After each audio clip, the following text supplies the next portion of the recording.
Ladies and gentlemen, boys and girls, and those who don't identify as either, you are listening to a regular episode of Ratchet and Respectable. Yesterday, on Tuesday morning, I think, I released a bonus episode. There wasn't necessarily a big news story, but there's just been a lot going on, and I didn't want to pack it all into like one exceptionally long episode. I did want to talk about Mark Lamont Hill and the Joe Budden podcast and all the drama that's been happening over there. I did want to talk about Layla Ali and that 27-minute video of receipt that she released about Clarissa Shields, and still, as of Tuesday at 4:45 p.m., has not told us whether she's going to fight her or not. I'm like, Layla, you're 47. I mean, you can. Older people than you have done so, and the results were ungood. Do you want to do this? I don't know your purpose or your mission. That was the whole point of yesterday's episode, to talk about knowing people's purpose and their mission. Those are the two big stories. So if you didn't get a chance to listen to the bonus episode, please give it a listen when you have a chance. But one of the reasons that I did the bonus episode is because I wanted to make sure we had ample space to talk about The Perfect Neighbor on Netflix. It's currently number 1 in the US. It's number 3 globally. Something like 17 million people have watched this documentary since, I think it came out on Friday, which is huge. I've already recorded my recap of it. I just did it when I was doing the bonus episode. So it's at the tail end of this episode so that I can speak freely about it and talk about spoilers and all of that without ruining it for people who have not had a chance to watch the documentary. I will tell you that it is devastating. I sobbed, I bawled, like my eyes swelled up, like I cried. But before we get to that, there are three other things that I want to talk about. One of them being Ashanti. She went on vacation, I think for her birthday. She was outside in the Bahamas, I believe, with her baby, minding her business, bothering no one, seemingly on a secluded beach. But somebody got some paparazzi photos of her in her bathing suit, and they have been splashed all over the internet. Actually, the stuff that I've seen, for the most part, has been like, oh, okay, like a mother and child. There's nothing to see here. Like Ashanti's playing with her baby on the beach. Her baby is a year and a half. I thought she looked fine. She did gain weight. I feel about Ashanti's weight the same way I do about Beyonce and Rihanna. Thick Beyonce is still Beyonce. Thick Rihanna is still Rihanna. Thick Ashanti is still Ashanti. Like, you still beautiful. And so what if she's gained some weight? People gain weight. People lose weight. I think most of the commentary that I've seen has been very positive, which I was like, good, people are moving in the right direction. Also, my block game is really strong, and I've curated my algorithm for the most part not to see a lot of ignorance. The most that I've seen is people responding. There was some man, and I can't say bless his heart, he deserved every bit of it. He had commentary about Ashanti gaining weight. And people pulled his receipts, by which I mean, like, went to his page and saw photos of him. And they were like, sir, you're built like the Marshmallow Man in Ghostbusters. You have the shape of a Frigidaire and you have D-cup titties. How dare you, sir, judge the weight, size, or body composition of anyone, but especially a woman who just had a baby? How dare you? That's really the only kind of negative commentary that I've seen. I'm sure if I went to comment sections of some of the bigger gossip pages where people tend to be really negative, that's not where I like to hang out. So I've missed a lot of the commentary, but I was like, good. I've done my algorithm right where I'm not seeing ignorance, my steadfastness to blocking. Because sometimes I'm on other people's page, it might be commentary about something else, and I see ignorant people in the comments, and I'll just go ahead and like preemptively block. Even though you're not on my page, you're not in my space, I just want to make sure you never find your way into my area. So I was like, whatever I'm doing, I feel like I've been curating my comment section correctly. Ashanti looks fine. I'm like, she's had a baby and she's over 40. And yes, like, that's not, like, quote and unquote, an excuse to gain weight, but I don't feel like a woman has to justify if she gains weight or explain as if she's done something wrong, as if she needs to offer some explanation about her health status, a justification for why her body has changed. Like, get the fuck out of here. What else was on my list? Oh, this. I didn't know this was going to come up. I wasn't paying any attention whatsoever. Gucci Mane has a new album that just dropped, as well as a new book. It's called Episodes: The Diary of a Recovering Madman. So Gucci and his wife, Keyshia Ka'oir, went on The Breakfast Club this morning to talk about the new book. Now, look, I don't follow Gucci. I don't really think I can name you a Gucci song.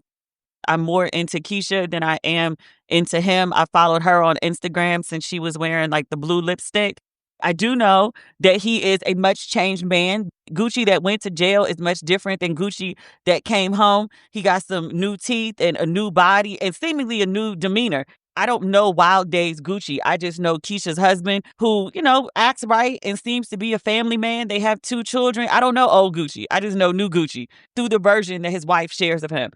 I don't follow her particularly closely, but I follow her enough. They seem to have the typical rapper and wife celebrity lifestyle. There's, the gigantic Christmas trees, all the diamonds and front row at the sporting events. They don't really talk too much about the ins and outs of their marriage that I was aware of. Every once in a while, you get like a my man, my man, my man type of post, which, you a married lady with a husband. Like, I hope you could be like my man, my man, my man. If you can't, that's unfortunate, especially as you're married. I saw clips from an interview that she did a while back, maybe not a while back, a few months ago with Carlos King. And I remember were they in a boat? I don't know why I picture her in a boat for some reason. But she was explaining to Carlos that I do everything for him. She said something like, all he has to do is go to work and I take care of everything else. And she was like, I like it. That's the way I prefer it. And I was like, well, if that works for you and him, because, y'all are in this thing together. We haven't seen him complaining. We haven't seen him wilding out and being crazy. Whatever makes it work for the 2 of y'all. Like, I don't think there has to be one singular blueprint for what makes things work. But today on The Breakfast Club, they let us into some of the ongoings of their marriage, especially with Gucci dealing with these particular mental health issues. I had really no interest in watching this, but I saw this comment and I wish I had screenshotted it. I didn't think I was going to talk about it, so I didn't really think much about it. And the person was like, this Gucci Keyshia interview is like Mike Tyson and Robin Givens all over again. I remember that interview, quote and unquote, remember, because it was 1988. I was all of 9. I remember it through a child's eyes. I remember watching it at the time because I was really into Mike Tyson. Everybody was really into Mike Tyson. And I remember my mom, probably and her friends, talking about it. Nobody liked Robin. The overall perception was that Robin Givens, Mike Tyson's wife, the overall perception was Robin Givens was a gold digger and she and her mom were running Mike Tyson for his money. I remember watching the interview and obviously not being able to fully absorb it. But I remember afterward, there was already vitriol towards Robin Givens and it just went all the way up after that interview. She was vilified. And if I remember the conversation, it's been a while. It was, she had violated, I guess, an unspoken agreement of how a wife is supposed to cover your husband. You don't go on national TV and tell people your business like that, not about your marriage. And you especially don't go tell people about all the flaws that your man has. And they were just like, what kind of wife is that? How could she do that to him? It was like she had broken this covenant. I went back and watched the interview today. I watched maybe 10 minutes of the Gucci and Keyshia interview. And then I went and found the Mike Tyson, Robin Givens interview. The entirety of it is on YouTube.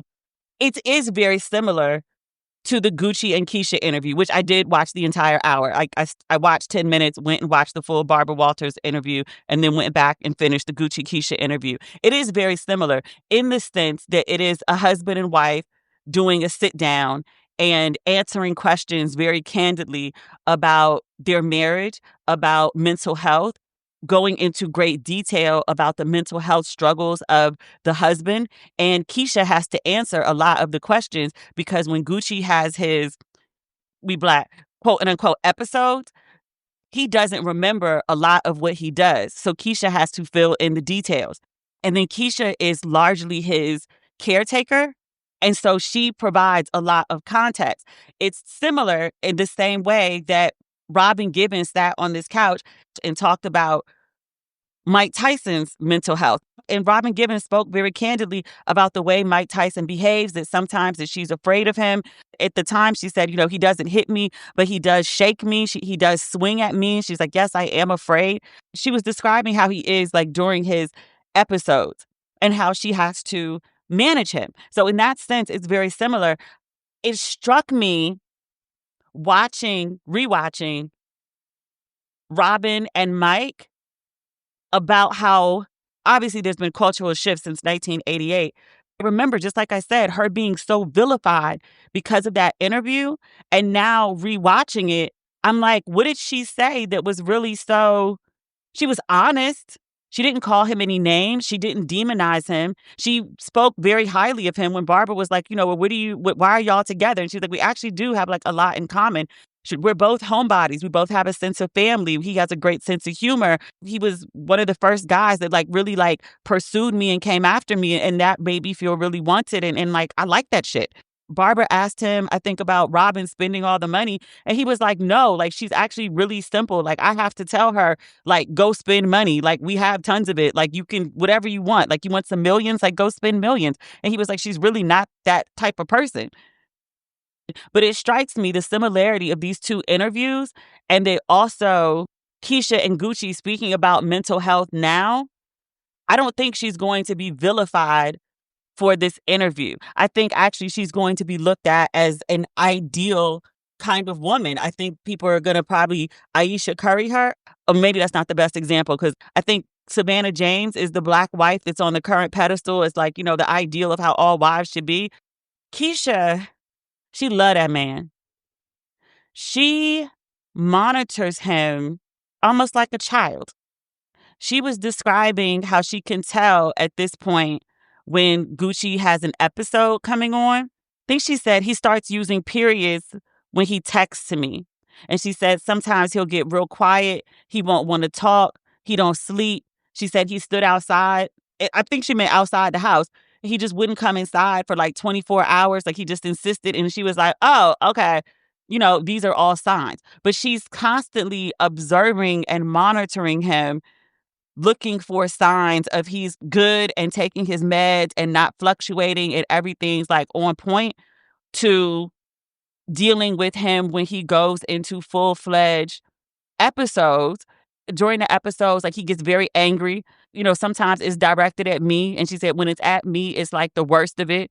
And she said, I'm never afraid of him. She's like, I don't think he'll hurt me. But yeah, he does say really ugly things. She was like, I just have to separate that. This isn't really him. This isn't really my husband saying these things. This is him in the throes of a mental health crisis. He is not in full control of his mind. So she has to separate that.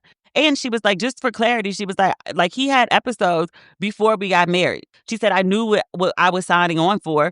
And she was like, I'm here and, this is my man and I am his wife. I am going to do and protect and care. She said multiple times, he needs me. Yes, it's a lot to take on, but she was like, I have to do it because he needs me, because if I didn't do it, who would?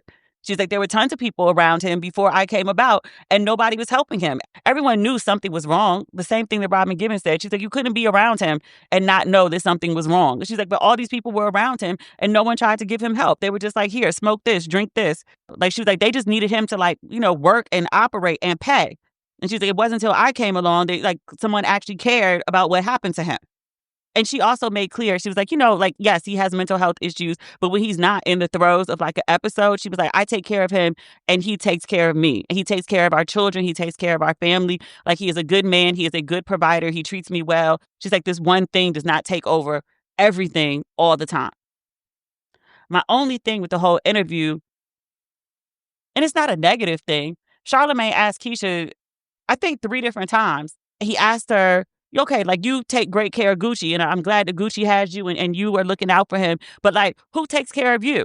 And then she flipped the question to talk about all the things that she does for Gucci. And then Charlamagne asked her again, so I think it was the 3rd time, like, okay, so you take care of him. Great, we established that. But like, you, like, who? Do you have a therapist? Like, he has a therapist. Like, he's on meds. He's getting treatment. He has a wife who looks out for him, make sure he's good. Like, who makes sure you're good?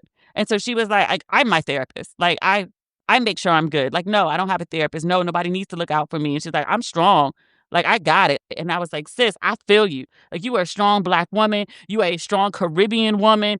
Black girls, Black women, we can hold shit down for sure. We can for a while. Like, the strongest person in the world can't, like, hold up the 400-pound weight forever. At some point, you need to rest. And I'm like, where does Keyshia rest? Keyshia looks out for everybody. Who looks out for Keyshia? That's the only real thing that I was concerned about. Keyshia seems to be running like a tight ship. There are people, not men, not women. There are people who are really good at running shit, at controlling shit. Keyshia seems to be very good at it and also likes doing it. One of the things that I appreciate about Gucci is just like, Keisha's like, yeah, like I lead it, I run it, I figure it out, I tell him this is what we doing, this is I set the boundary, like this is the way the ship is going, and you need to get on board and sit down and take your meds. And Gucci's like, cool. He don't fight back, and I was like, it works, it works. And I appreciate that she's on the Breakfast Club. She may get some flack for this, because people don't really do too well with women in positions of leadership in general, but especially in relationships. Men are expected to lead, and when they do lead, like, people allow men to pop their shit. They're allowed to say, like, I did this and I did this and I changed the bottom line and I expanded and I grew and like me. And women usually have to sit back and be like, no, we, even if like all the major decisions and the success of the situation is like a me. Women aren't really allowed to like pop their shit. I appreciated that at least during this interview, when Keyshia was talking about all the shit that she does, it was very much like, yes, I run it, I do it, I control it, I say it, I manage it. Like, I am in charge. Heavy is the head that wears the crown. The crown should come with some fucking perks. One of them is calling the shots. The other one is having moments to pop your shit. I appreciated that she sat there and said, like, yes, like I do these things. Like, I went and looked at his books and I saw people were stealing from him and I pointed it out to him. And Gucci was like, I told her to run the business because, like, you seem to know what the fuck you doing. And she was like, I'm running my own businesses. I don't have time to run yours. And she was like, until I realized that he didn't have the infrastructure to get his shit straight and, like, somebody had to do it, so it might as well be me. Okay. She does have a proven track record of success. Like, he's not just blind faith trusting her. Like, she's proven over time, bit by bit, that she knows what the fuck she's doing. I liked her. I started following her just because of the way she dressed. I wasn't personally into the blue lipstick, but I liked the blue lipstick. I think she had like a really great haircut at one point, if I remember, and I was really into her haircut. All this other stuff is just a bonus on top. But I was like, oh no, there's definitely things about this woman that I like adore. It's a really good interview for the open discussion about men's mental health. I mean, women, we tend to talk about those things way more open. I think Gucci, especially Gucci being who he is, like this virile, hyper-masculine man, street cred, beautiful wife, beautiful kids, lots of money, that he can be transparent about his struggles, journey with mental health. Hopefully he will set other people free to seek help that they may feel that they need, but they are embarrassed to get, that they are, self-medicating. And Gucci said something about that. Like, he doesn't particularly like the way his meds make him feel, but he had like a big incident, I think in 2020, and his wife was pregnant at the time. He was like, I don't want something to happen that, like, I lose it and it's something I can't come back from. Sometimes you see people walking down the street and they're just in a whole different dimension, and it seems like that's their constant state. He didn't want that. And then he was also like, I don't want to be like not able to be present for my kids because I'm having a mental episode. That's not an option for me. So he was like, I decided to get help and take my meds and focus on my health and eat right and go to the gym and all of those things because I need to be present for my family. I think he's going to free a lot of people by writing this book. I'm really proud of him. Again, I don't know the stories of like old Gucci, but I was like, this current Gucci, it's a good Gucci.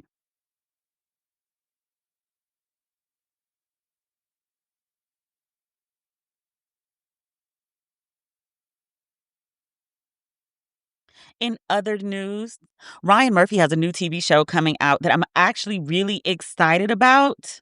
It's a legal drama, All's Fair. The lineup of this show, for the most part, looks incredible. It's got Sarah Paulson, who I loved. I loved her in was the People versus O.J. Simpson. That's what turned me on, I think, to Ryan Murphy when I got to the point that I was like, I will watch anything that he creates. I'll at least give it a try. She played the attorney, Marsha. I can't remember her last name, but O.J. Simpson, that Marsha. And then Niecy Nash, Betts, you know how I feel about Niecy. I love me some Niecy. Tiana Taylor, I think she's a great actress. Glenn Close, like MF Glenn Close. Naomi Watts. And then also Kim Kardashian. So they started doing a bunch of promo for the show and in the marketing materials and also at the press events, the launch parties to celebrate the show. It comes out, I think, next month. I think it debuts in November.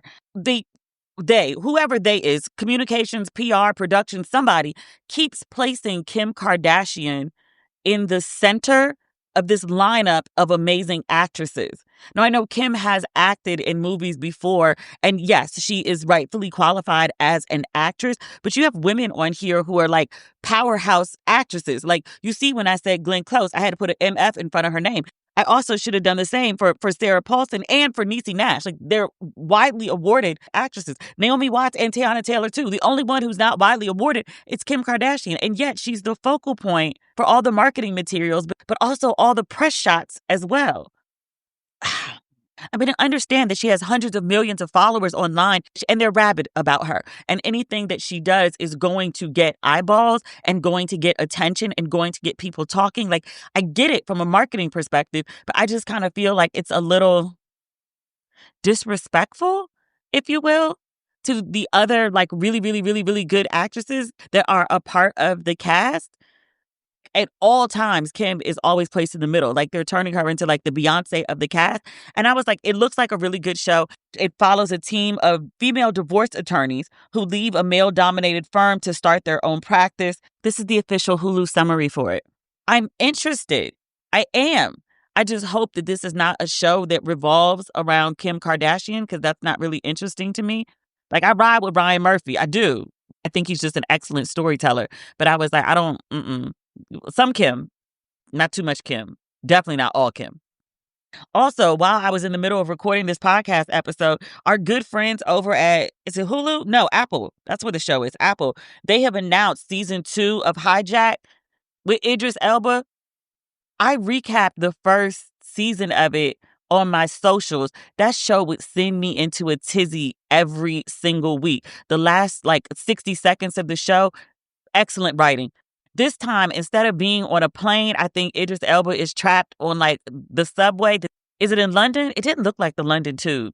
It looks like he's getting on a subway somewhere and he gets trapped with a bomb. They did show us a bomb in the trailer. And I was like, here we go with the bullshit once again. I'm going to complain every week about the writers trying to kill me and raising my blood pressure every week. And then faithfully, I'm going to watch every episode several times and then also probably recap this one online too. Because, it'd be stressing me out. I need to talk about it with other people. And, that would be you. Also, in What's Demi Watching, now we can finally talk about The Perfect Neighbor. That thing sent me over the damn edge. On Saturday on Threads, all up and down my timeline, people were like, oh my God, I shouldn't have watched this. Don't watch this. Like, it's horrible. No Black person should watch this. Like, it's terrible. It's trauma porn. It will devastate you emotionally. Like, it's so terrible. Do not watch this. And I was like, well, I will not watch it. And then later in the day, I logged on to Netflix and it was the first thing that popped up. And I was like, well, let me just, look at the trailer. It's about, I'm about to do spoilers just for clarity. That's why I put it at the end of the episode. So you could stop now if you don't want to hear about The Perfect Neighbor. The neighbor was not perfect. And if you don't want to hear about traumatic things happening to Black people. Remember that, was it Lena? I want to call her Lena Horne. Oh my God. Lena Waithe. She was the executive producer. It wasn't her film per se. She didn't write it, but she was the EP on it. It was on Amazon and it was about a Black family. I think they were in Chicago and they moved to the white suburbs and then all hell broke loose. It's like that, but it's a white woman living in a predominantly Black neighborhood and she unleashes hell on her Black neighbors. Decent neighborhood, houses, rented. Most of them appear to be households of single moms with multiple children. And it's very old school 70s, 80s, suburban community type where all the moms seem to know each other. All the kids play together. They play on mostly an empty lot that's kind of like the center of the neighborhood. And it's very wholesome. Like they're playing like football or kickball or tag but it's a bunch of kids. And I mean kids like 7 to maybe 12, 13, but kids, right? Like definitively, like you look at them and you see that these are children. Children are just naturally loud, especially when they're outside and they're running around, they're screaming, they're making a bunch of noise. That's the place that they're supposed to be loud. The parents, the moms mostly, there was I think at least one dad, all know each other and they all look out for each other's kids. But mostly like the older kids watch out for the little kids and literally the kids are it's a suburban neighborhood, so there's not like a bunch of traffic going up and down the street, foot traffic or car traffic. And the kids are all playing together. So they're like, safety in groups. And I'm saying like kids, like I'm thinking like maybe like at minimum 10 of them all like outside together at the same time. There's a white lady that lives across the street. She seemingly lives by herself. No one specifically says how she ended up in this neighborhood. And I say ended up because just in my general understanding of how American neighborhoods work, being an American most of my life, short of, say, like a major city, neighborhoods tend to be very black or very white.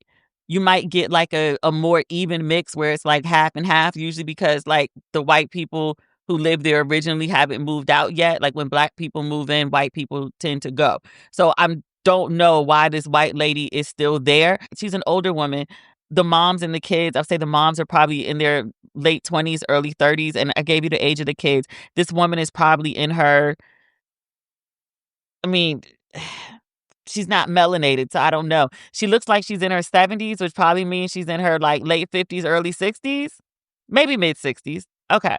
But she's still living in the neighborhood. I'm going to go ahead and guess like she doesn't have the money and she's renting the house. So it's not like, like she'd have to sell and go through like a big to do. But so she's renting this house. I'm going to guess she doesn't have the money to move or otherwise she would because she's seemingly very unhappy in this neighborhood because of all these children that are playing in the lot next to her house.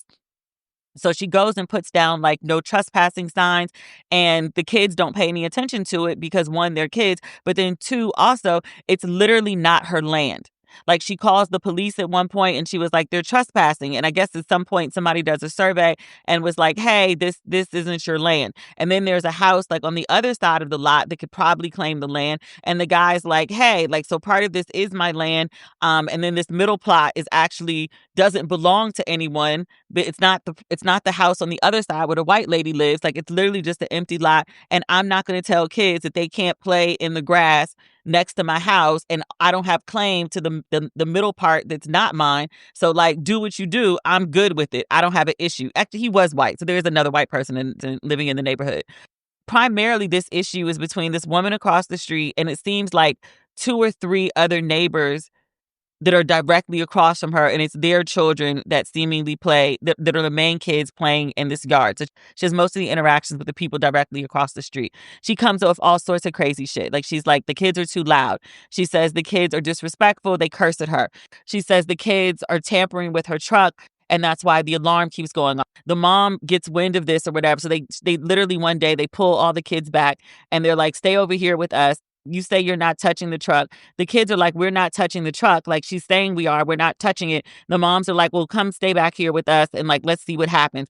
The woman would use the little boop, boop, boop to like flick the alarm on the truck and make it go off. Even when the moms were outside with the kids were nowhere near the truck. No one's near the truck. She's making the alarm go off to make it seem like the kids are bothering the truck. And then she's constantly calling the police for every little thing. She's saying the kids are trespassing. The kids are disrespectful. The kids are bothering her truck. The kids are throwing things at her house. Like just dumb shit.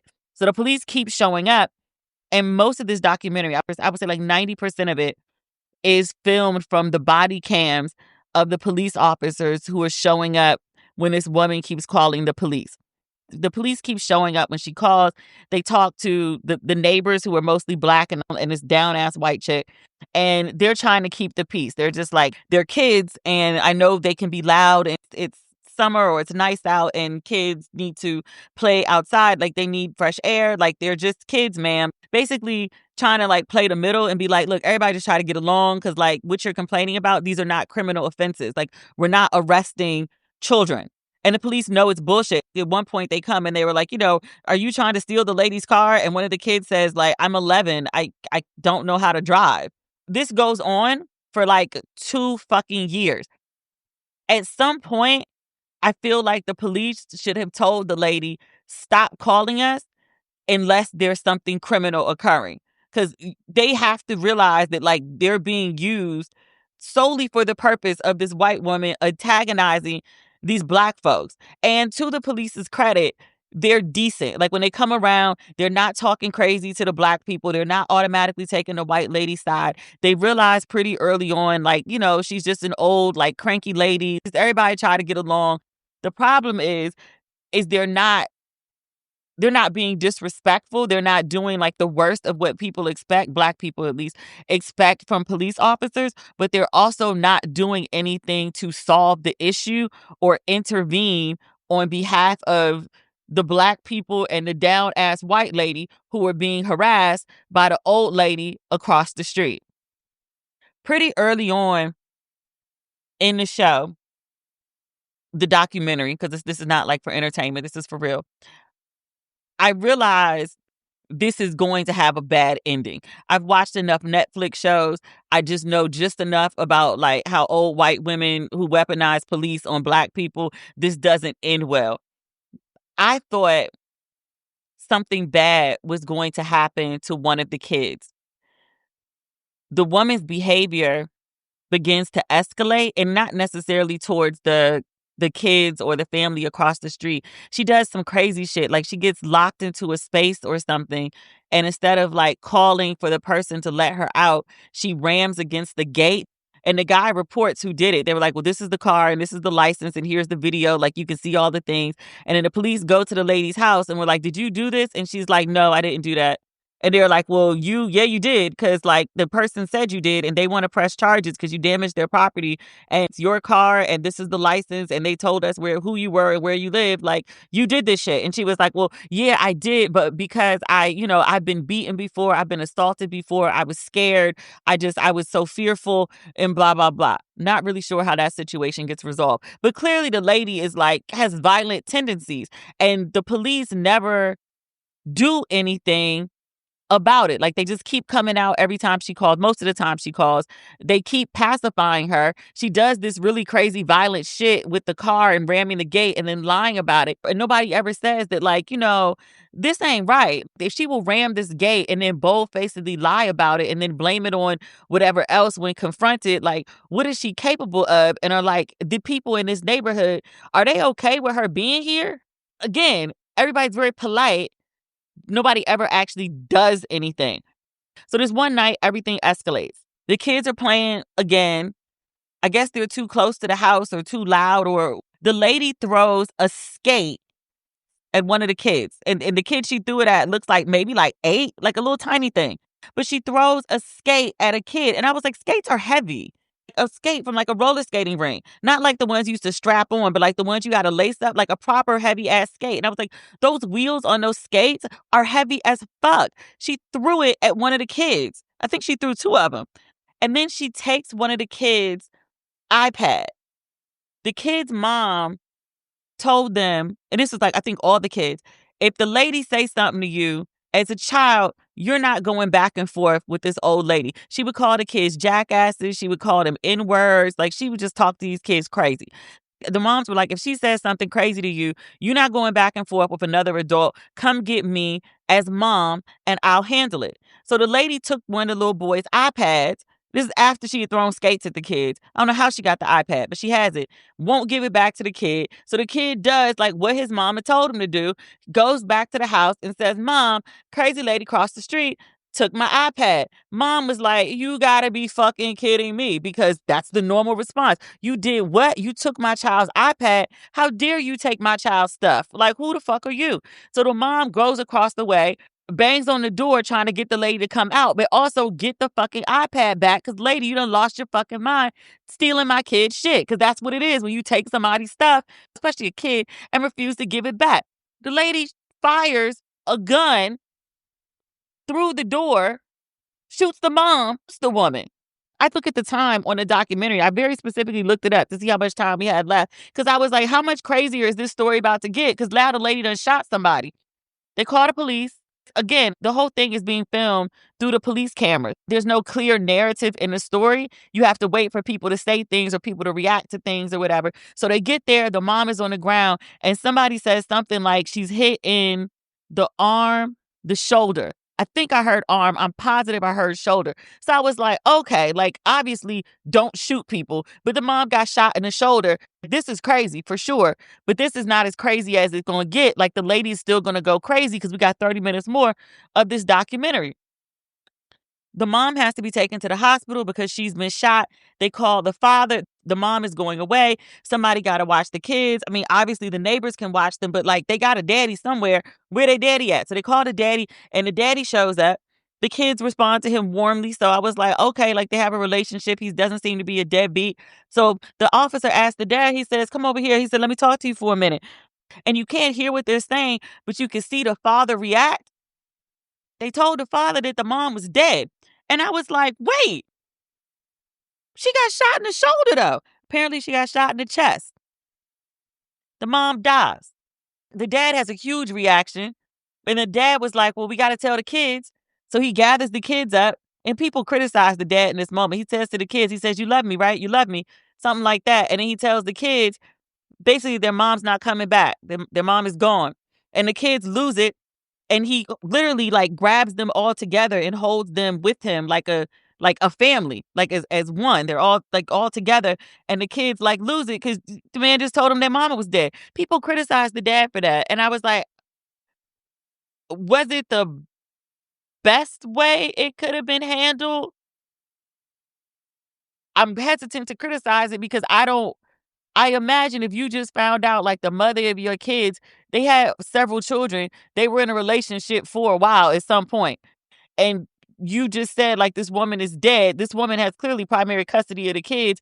Now, like your life just got turned upside down. Like the lady is dead. He tells the kids, at least in TV time, it maybe 5 minutes at most passed. Like he's a mess. I think he did the best that he could under the circumstances. But people were like him saying like, you love me, right? They were like, he made it all about him. And I was like, no, I think he was, I don't know, grounding the children. Like I'm here, like in you have another parent, like you're gonna be okay. Men ain't really the best at words. Could he have done better? Perhaps. I don't know how, because I don't know what I would do in that situation. Like that's traumatic. I don't know that most people are going to handle traumatic situations in like a therapy approved kind of way. But you see the kids like fall out. Like you can literally hear the pain of children realizing like they mama dead. Like it's absolutely awful. And so that's when I realized like, oh, this is the crazy of the documentary. I really, really thought something bad was going to happen to a kid. This story was apparently really big at one point. I wasn't in the country for most of it. Like a lot of stuff trickled overseas. This story did not. Like I had no concept of what I was watching when I turned this on. When the dad lost it, when I realized why he lost it, I lost it. I mean, heaving sobs at my laptop. Like I had to pause the video. The police, did they officially arrest? They detain her and ask her questions, the shooter. And then she tells them that, like, I thought she was trying to kill me. I was scared. Like, like I called 911 and they didn't get there fast enough. Like she's banging on the door. I thought she was coming through it. And so I got my gun to defend myself. Like, stand your ground. And, that should explain everything. And like, I want to go home. And they're like, well, okay, well, we don't think you should stay in the neighborhood, given that you just shot and killed one of your neighbors. Why don't we take you home to get your stuff, and then you'll stay at a hotel tonight? And so she's like, okay, sounds good. And that's what they do. They take her back and they go get some of her stuff, and like the neighbors come and they're yelling at the back of the car and like, why did you shoot her? Like you killed her, like whatever. And the lady is, I think she put her head down for a minute when they said she didn't make it, like she's dead. But that was the end of it. Like the officers were like, well, let's go do something. Like maybe they had to get some paperwork or do some paperwork or something else. But they left her in like the interrogation room and like she picks up a bottle of water and she like drinks it like unbothered. Like she just, I don't know, like she's sitting in a doctor's office waiting to be called for her appointment. Like she's very, I feel like if you just told me that I just killed somebody, like I would be hysterical. Like I'm watching a show about a woman being killed and I'm sobbing uncontrollably at my laptop and you just get told that you just killed someone and you have no reaction. Like I understand, like, like the woman's children were loud. Like you felt antagonized by your neighbors. Y'all remember when I was living in LA and I had like, oh my God, the first apartment, one guy was a producer and then the other guy was a DJ. And sometimes they'd be doing their music at the same time. Oh my God. I understand the rage of being in your house and not having solace. And then the producer, oh my God, his wife went on vacation and took the kids. And then he like was watching porn on surround sound for like a whole fucking week. Oh my God. I understand being driven crazy in that way, but also like picking up a fucking gun and killing somebody. It's insane. I felt even bad texting the man, asking him if he could turn his music down. Cause like, I get it. Like you're in your place, just like I'm in my place and you want to be able to do the things that you like to do in your place. But also like it's impeding on my place. Eventually I just moved. Remember I moved and then like the people across the hall had the dog that barked like all day and all night. And I was like writing down like every time the dog barked and the dog barked like every 4 to 7 minutes for like all day and all night. It was so bad. I had insomnia. It was so bad. I would report the times to the leasing office and then like they would go confront the people across the hall and they'd be like, the dog doesn't bark. And the lady was like, I can hear the dog barking when I get off the elevator. Like your dog is loud and too big to be here. They eventually moved out and then I had some peace. That's not the point. I understand neighbors driving you fucking crazy, but like you can't fucking shoot them. Except this lady did and killed the lady.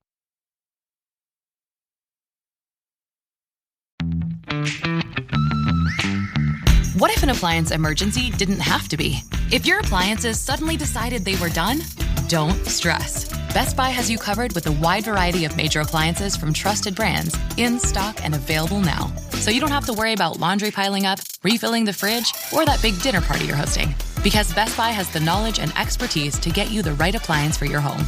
Learn more at bestbuy.com. Best Buy. Imagine that.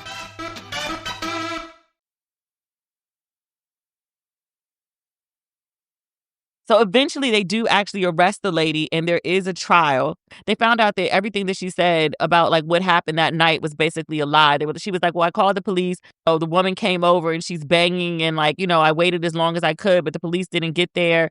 I protected myself. Like I fired my weapon and then like I called the police and I told them like come because I fired my weapon and like I think I hit her and blah, blah, blah, blah, blah, blah. She made it sound like it was a really long time lapse. When they tell her, they were like, so, the things that you've been saying are lies. We have documentation that, you called the police station at this time.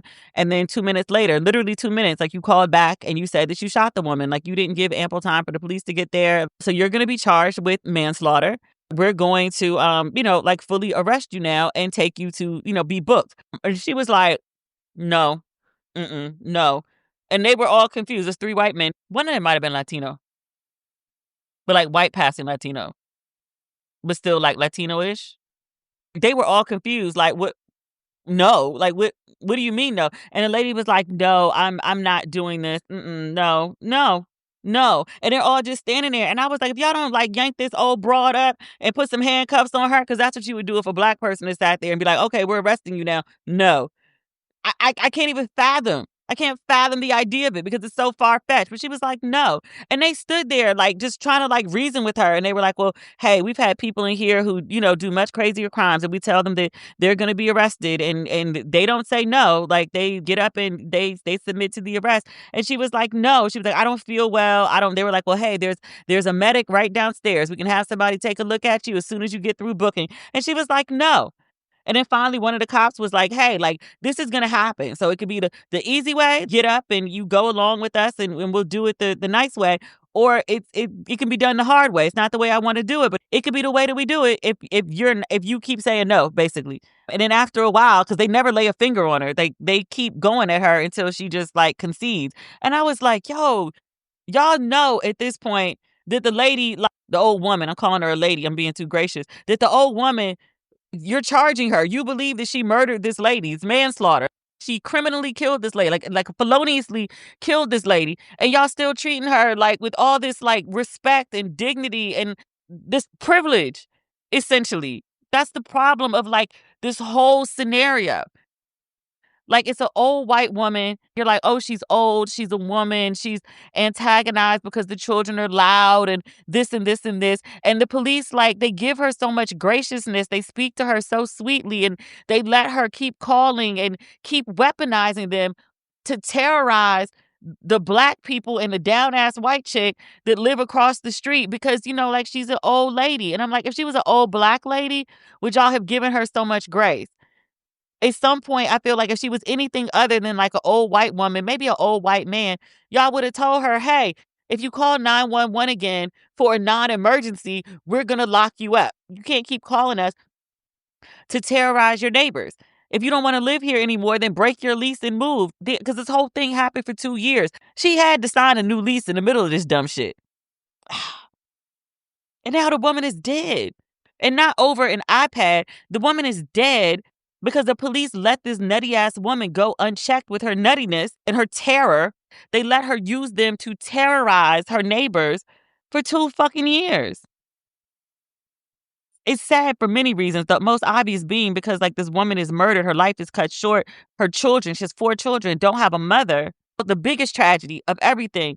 But like without this ornery white lady living across the street terrorizing everyone, the neighborhood seemed like really good. All the moms kind of like seem to like work together to parent the kids. At some point, one of the police officers, one of the calls they came out on, they're asking one of the moms, the down ass white chick, they were like, well, whose kids are these? There's like 4 or 5 kids all lined up. They're like, whose kids are these? And she said, these are all mine. And she said, well, these aren't mine. Mine aren't here right now, but these are my kids because they're the neighborhood kids. It was like this old, like sort of like 1980s suburban kind of fantasy life. I don't know if anybody was married and nobody had a picket fence, but like it was a community of people who all looked out for each other and for each other's kids. The older kids looked after the younger kids. None of the kids seemed to do anything that was like too crazy or out of control. It could have been like a really like beautiful situation, like a real community that people looked out for each other. It could have been so nice.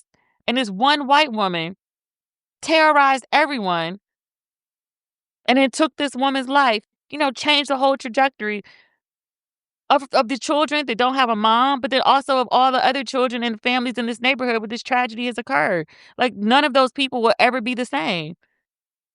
Like, every time you go outside for a very long time, you're going to think about, like, oh, that's where the old lady shot my friend or my friend's mom. So you would think this is the crazy part. The crazy has ended because this woman has been shot. She has been killed. And now there's going to be a trial. Crazy don't stop. The old woman shot the mom through a metal door. And she had this tiny ass gun. And I was like, I wouldn't even have thought. I mean, the caliber of the bullet makes a big difference. I mean, clearly it does. It might have been a 22. But I was like, you fired a 22 through a metal door. I wouldn't have expected it to go through the door. It did. But also, like, there was no way in clear hell that woman was coming through. It was one of them big metal project doors. I used to have one like that on my apartment in Brooklyn, even though I didn't live in the project. I'm also going to put a project door on my little fancy condo in Newark. And I'm fine if people make fun of my project door. It's secure as fuck. I'm going to put a double padlock on it, too. You know I got security issues because of that shit from Mozambique. But there was no way the lady was going through the door. And if the lady really wanted to get to her, sliding glass doors on the front of her house, she had like an enclosed patio at the front of her house. If the lady really wanted to get to her, she would have started kicking on the glass doors and she probably could have busted those down. Like I could see maybe if she had been trying to come through the glass door and she was kicking the thing like clearly in anger, maybe. But coming through the metal door, it was never going to happen. The lady wanted you to open the fucking door and give her back her child's iPad. That's it. She killed her. I'm watching it and I'm bracing myself for the worst. I'm a Black person in America. I know how this could go. I was shocked shocked when the jury found her guilty. Shocked, I tell you, shocked. They sentenced her to 25 years. And the judge said, I feel like you shot her more so in anger than out of fear. The lady was very resolute. They were like, all right, well, 25 years and we're going to take you back now. And she was like, okay. And she left the courtroom and opened the door herself. It was a very well done documentary. Let me say that. Just the way they put the story together, the way the story was told with the police footage and everything, the way it was all pieced together. It was extremely well done. So it was good in that sense. It was painful and terrible in the sense of what the story was about and the tragic ending of it.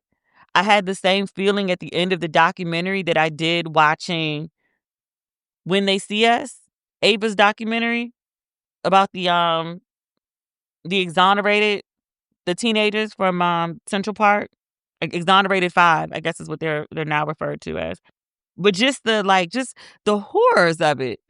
It's like Halloween is coming and this is the horror show, except it's real Black people's life, just trying to, live, work, raise your kids. And this crazy white lady across the street, it just terrorizes you, your kids, and then eventually kills a mom. It's so sad. I wrote after I watched it, I was like, one, I should have listened to everybody who told me not to watch it like this. I've done this to myself. My dehydration and my sobbing and my distraughtness, I brought all of this on myself. I opted to watch this after I saw tons of people saying not to watch. And so I put out my own PSA and I was like, hey, this is devastating. And it's a well-told story, but it's absolutely awful. Unless you want to suffer, do not watch this. And one of the EPs from the show hit me up and was like, hey, we worked really hard on this documentary. And I know it's really, really hard to watch because of the subject matter. But this isn't trauma porn. It's actually, I want to quote it because I appreciate the way that she said it. She said, this isn't trauma porn. This is grief work. This is advocacy and it's love in action. And then someone else who worked on the show DM'd me. There's an organization called Standing in the Gap Fund. I'm on their page right now. It says they are the official impact campaign for The Perfect Neighbor on Netflix. They are empowering families and organizers impacted by racial and gun violence.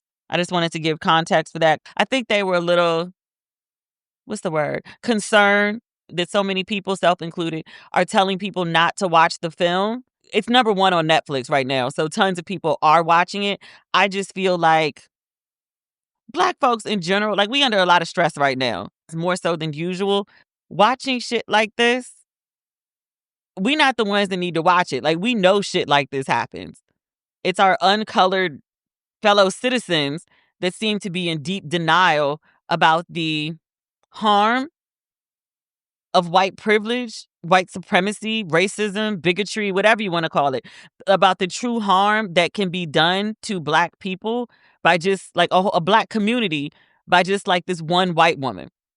People make jokes about Karens and, how entitled they are and how manic and crazy they can behave, how embarrassing they are. That Karen behavior has real, real consequences on Black people's lives.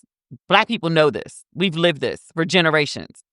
White folks seem to still be in denial about it. I've seen people writing about this film, uncolored people, and being like, oh my God, this is a wake-up call. I can't believe this happened. This is so crazy. How could this happen in America? And I'm like, yeah, we really live it's 2 separate countries. It's scary. All right, that's my review of The Perfect Neighbor. We'll be back with a fresh episode. I don't know if you can get a bonus episode next week because I've been working my ass off this week. We'll be back with another episode, I think, next Wednesday. I have no additional announcements at this time. There's no merch. There's no trips. There's nothing to do. Oh, no, I'll be speaking. It's not me. I'm interviewing at the Apple Store in D.C. in November. But we have time to announce that. That's fine. Okay. Bye.